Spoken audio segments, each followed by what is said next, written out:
Well, I got a request to show you how you load a Futura trailer with the ZL1 1LE. Once again, I'll give my friend Sean more business. Great dealer. So how do you do it? Well, the first step is get your car lined up as well as you can so that it will go up the ramp. Now realize this vehicle, as you'll see in the video, is got about an inch worth of clearance on either side, about that much.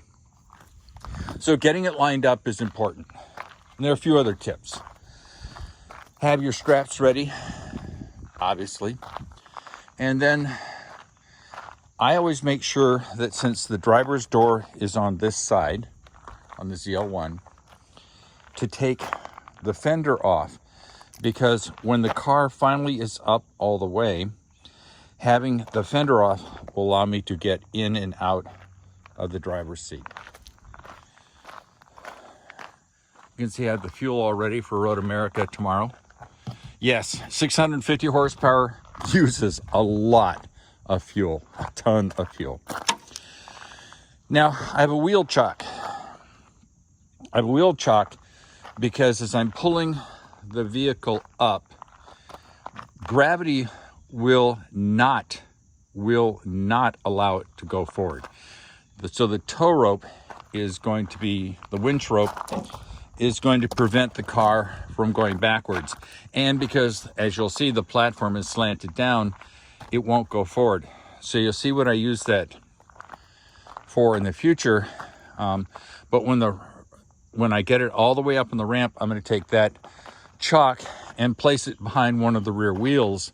So as the trailer comes up, potentially it could allow the car to go forward, which would be disastrous if it hit the front. It'd be rough on the really cool spoiler, front spoiler. So the Futura is pretty straightforward. I've already checked the tire pressures.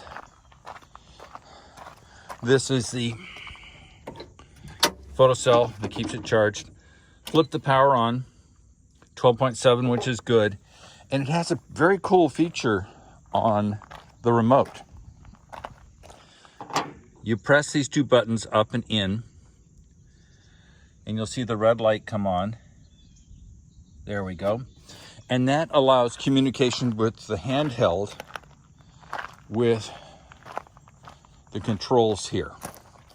This has got the connection for the Bluetooth with the handheld. So I'm going to press the down button. And you'll see, oh, I should have mentioned, you have to release these hooks. One on each wheel, forgot that. I'd already released them. And what that does is allow the disengagement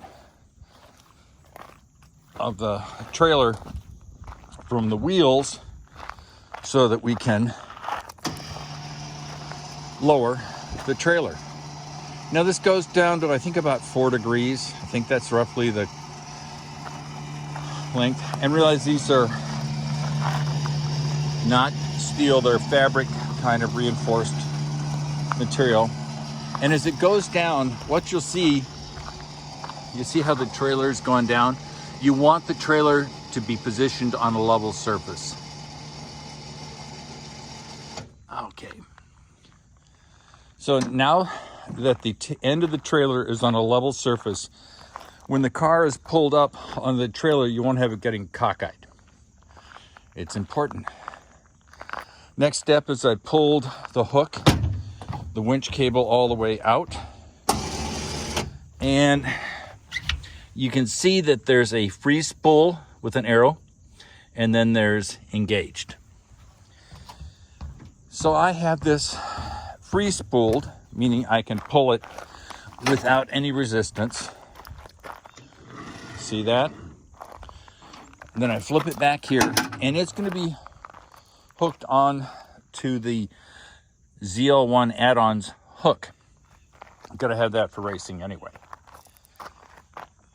Next step is I put the remote in my pocket. is going to start up the car. And why am I going to start up the car? Oh, I love the sound of this thing when it's cold. Oh, that's a great sound. Then I'm going to put it in neutral. Now, it's on level ground. If you're not doing this on level ground, in neutral, the car's either going to go back or forwards. You got to be aware of that. And then I'm going to take the hook, still be in free spool,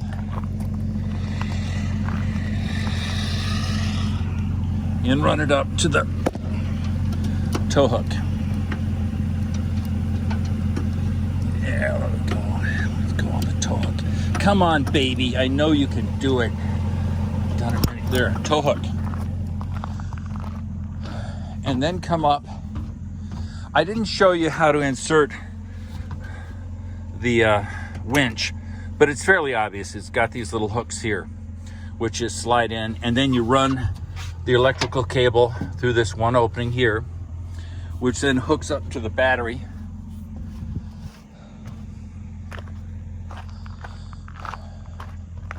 Here, and you can see how the cable goes down there, hooks up. A very clean design. So the next step will be to start to pull it forward using the remote. Just double check.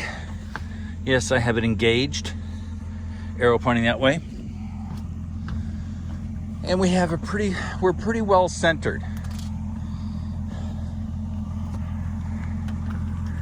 And I will. So we're going to do the in button. You can see how the cable's tightening up. Car's in neutral, and it's running so I can use the steering wheel to adjust the angle of attack. Once again, it's on level ground.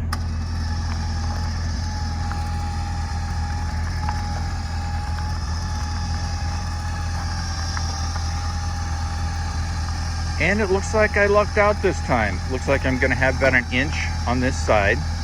Like I said, the ZL1 is very wide.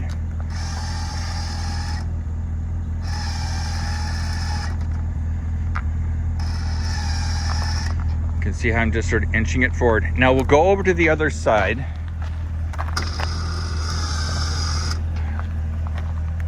And we'll make sure, just to double check, that we have enough room over here. I can probably turn the car to the right and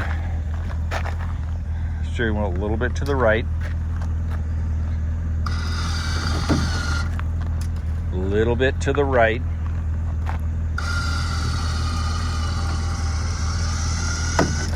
and because I'm a little OCD, which should already have been noticed by everybody who watches this, I'm going to double check. Now we've got more room over here, so I'm going to let the steering wheel stay in that direction.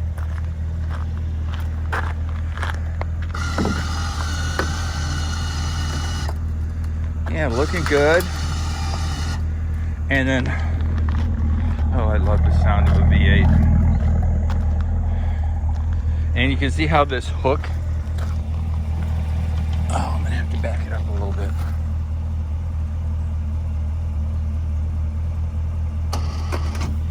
Just so I don't run on this hook. But you can see, inch and a half. We're gonna double check the other side. A little closer. I'll continue to go in. You can see how it's starting to even out. I'll take the steering wheel and crank the wheel so that the tires are straight. Now, you're never in a hurry doing this. Don't be in a rush to get it on the trailer, because obviously you'll do a curb rash on the tires. So just take your time.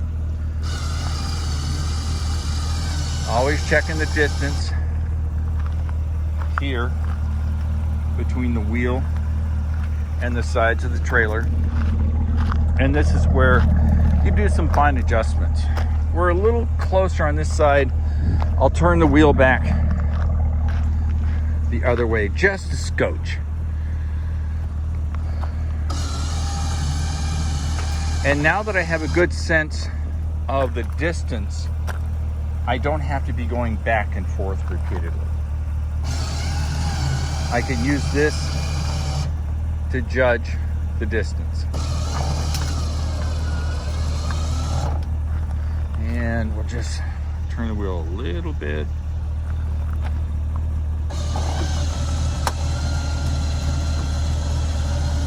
Just a little bit more, because I can tell that I'm angled just a little bit to the left.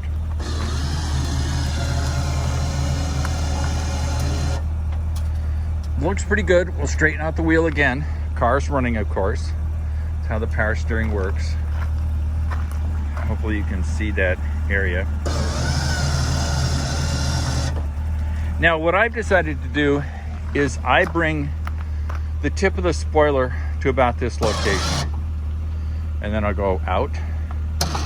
And when I hook up the straps, I want to make sure that this part doesn't hit the spoiler. So this seems to work. It gives me access into the area, which is all good.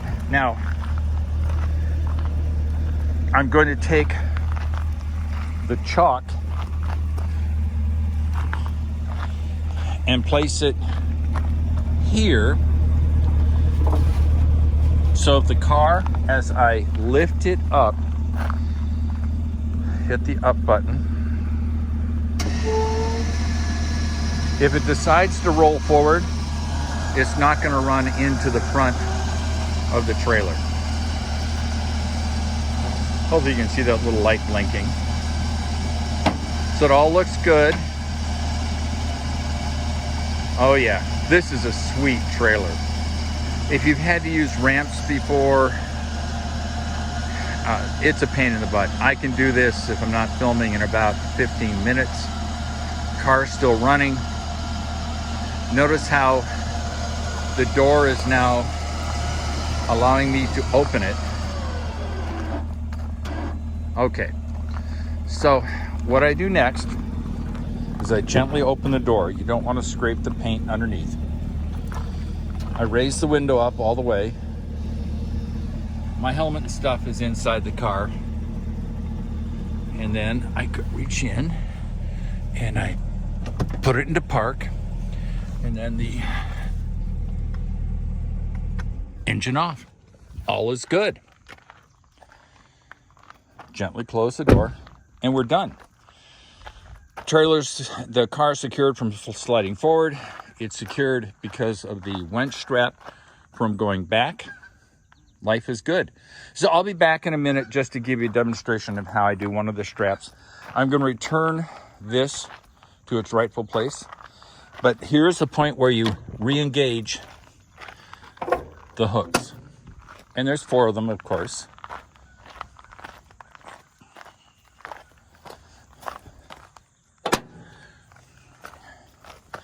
So now the trailer is secure in terms of tilting. And I'm going to reverse this a little bit because it's pretty taut and there's no reason to have it taut. I love the word taut, and I also love the word button. Let's see. So I've lessened the tension on the strap. Now I'm not going to remove the strap or change it from engaged to freewheeling, free spool, because when I get to the track tomorrow, I'm going to actually use it to remove the car, lower it off. Some people can just drive it right off. I'm just not good enough at that. So I've come up with a system that prevents me from ruining stuff. Now, in Wisconsin, the license plate can be up or down. I'm going to put it down. I don't really want to meet a police officer on the trip who says, "Oh, your license plate is the wrong spot." And it's got this cute little gadget here. I'll put down the phone for a second. Sorry for the... Yeah. So just insert this. There we go. It's locked into place. Looks good. And like I said, I'll be back. I'll try to show you the demonstration of how I do the first strap. It's kind of cool. I don't have a photographer, so I'm doing this on my own. But you can see that I have a hook. There's a cutout here. I've hooked it in.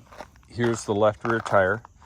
And then you can see I also have these indentations which work with this. Now this is where the car has been set up multiple times. I have this will fit back here. And the beauty of that is when I ratchet it up, the ratchet will not be hitting the bodywork. Now the key to this strap is fairly simple. This piece is going to end up right about here, right at or below the center of the wheel hub. This strap will end up on the back side, so you can actually sort of semi-see it at the level of the rotor. And just got to get a little dirty. Put your hands in there. These are big tires, obviously, so it takes a while to get them back. Hopefully people can see that. Not that they're big tires, but it takes a little finagling. And now we're good. I know that the strap, which is hard to see, is way back there. So I'm going to pull it forward. And then, like I said, the key, the next key, is to get this strap so when it's tightened, it's at 45 degrees. Now it takes some adjusting. You have to wiggle the strap over this way, and then you have to pull this up. It takes a little bit of finagling, especially with one hand. And like I said, these straps are supposed to be at a 45 degree angle. And that's just the way it's designed. And just a little adjustment here, a little adjustment there. So you can see as I lift this up, I'm getting closer to 45 degrees. That's funny. So strap at 45. Strap at 45. So it comes down 45, 45. And I want this centered a little bit more, so I will keep adjusting it. And a little more adjustment. And a little more adjustment. But once you get the hang of it, it's pretty simple to do. So that's what you're looking for. See it about 45, 45. The other strap is on the back side, holding it. It's like pinching it. And then this is at the point of the center of the wheel. That's good. And that's how you hook it up.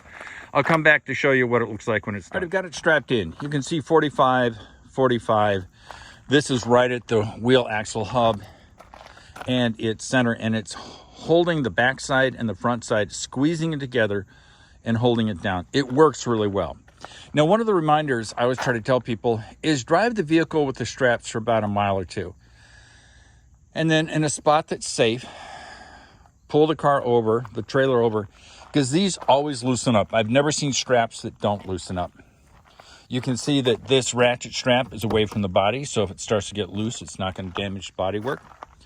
I can now take out the wheel chock because it's holding the car back. It's not going to go anywhere, either forward or backwards. And then I take this and put it on top of my supply case. Now, one of the things I'm doing now, the supply case has oil, fillers, a pump, is I'm now experimenting with a thing called Boostane. Professional, not the premium, the professional. The professional is not legal for street use. Don't know why. Now, it says it increases horsepower and torque.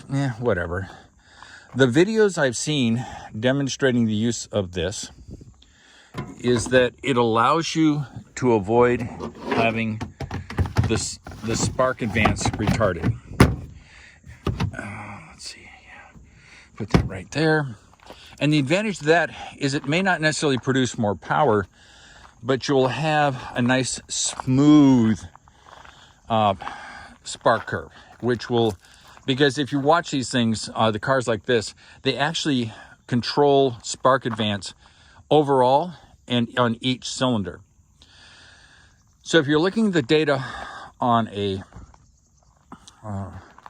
car that's being run on a dyno, you'll see little dips in the spark advance curve, which reduces the smoothness. And what the boostane does is it drops the little dips and keeps a nice smooth spark advance. Now, does that give you more horsepower? Don't really know. But if you're running an 87 octane, which you should not do in a supercharged V8, you clearly don't want that, because that will drop your power. You then go to a quality 93 octane fuel. And where I live, the top tier fuel that I get is from Costco. They sell top tier fuel, premium. Then I add the boostane, about a third of the container to 20 gallons, which roughly increases the octane to 98, 100. Now, the makers of boostane say, and the people who build the Chevrolet say, when it gets up to 85 degrees, you should use a higher octane fuel. And that's because of the spark advance. And if the spark advance gets retarded, which it will do in order to protect the engine, you lose some horsepower. But with good octane fuel, you'll just see dips in the spark advance. And that reduces smoothness. Have I ever experienced it? I wouldn't know if it bit me in the butt. So I'm going to put the other 4 straps on. I will then drive it for about a mile or two, retighten the straps, because you have to be at Road America at about 7 in the morning on Thursday for the track day. And the driver's meeting is at 7:45. So I like to have a little buffer. And it takes roughly about 2 hours from my location to get Road America, which is a wonderful thing.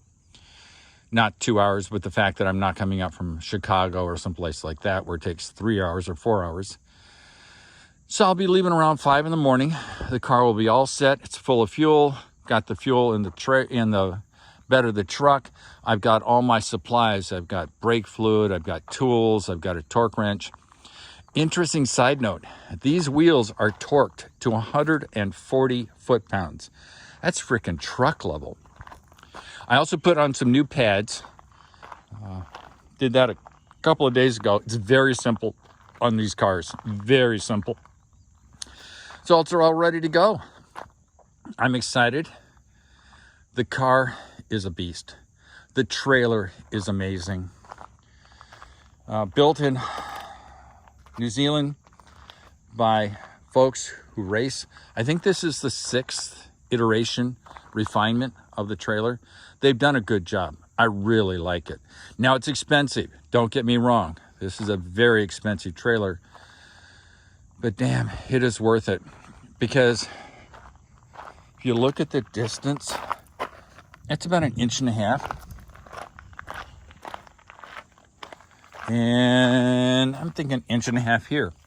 So it's much easier to get the car on and off the trailer with the winch. Try doing this when it's raining, and try driving a rear wheel drive car up on a ramp when the ramp's wet and you've got 1 inch on each side. You're going to curb rash the wheels. It will not go well. Ask me how I know. I used to do it on my old trailer. I tried it in the rain. Oh no, it was a nightmare. So I hope you're all having a good day. Love you. Peace out.